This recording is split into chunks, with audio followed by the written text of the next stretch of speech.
అమ్మా!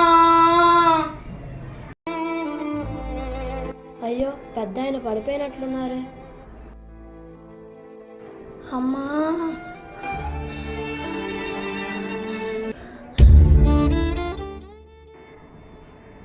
పెద్దయినా అయ్యో లేవండి. అయ్యో తాతయ్య, ఇంత పని మీరు ఒక్కరే ఎందుకు చేస్తున్నారు? పనిలో రావడానికి ఎవరు దొరకలేదమ్మా. మీ ఇంట్లో ఎవరూ లేరా? ఎవరు లేరమ్మా. మీరు ఎన్ని ఎకరాలు పండిస్తున్నారు? 2.5 ఎకరాలమ్మా. ఈ పొలమంతా పండిస్తే మీకు ఎంత ధాన్యం వస్తుంది? సుమారు 60 కట్టలు వస్తాయమ్మా. సంవత్సరం అంతా మీకు ఎన్ని కట్టలు సరిపోతాయి? నాకు సంవత్సరం మొత్తం 6 కట్టలు సరిపోతాయి తల్లి. చూడు పెద్దయ్య, మీకు అవసరం లేకపోయినా మీరు పడే కష్టం వలన మరో 10 మందికి సంవత్సరం మొత్తం ఆహారాన్ని పండిస్తున్నారు. మీలో కదా అసలైన భగవంతుడు ఉన్నాడు. ఏసీలో కంప్యూటర్ ఆపరేట్ చేయడం వలన, రియల్ ఎస్టేట్ వ్యాపారం వలన ఆహారం పుట్టదు.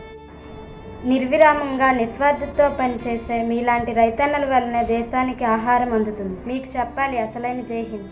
మీకు నేను సహాయం చేస్తాను పెద్దయ్య. నువ్వెలా చేస్తావు తల్లి? ఒక్క 10 నిమిషాలు ఆగండి.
దేశానికి వెన్నెముక రైతు అంటారు.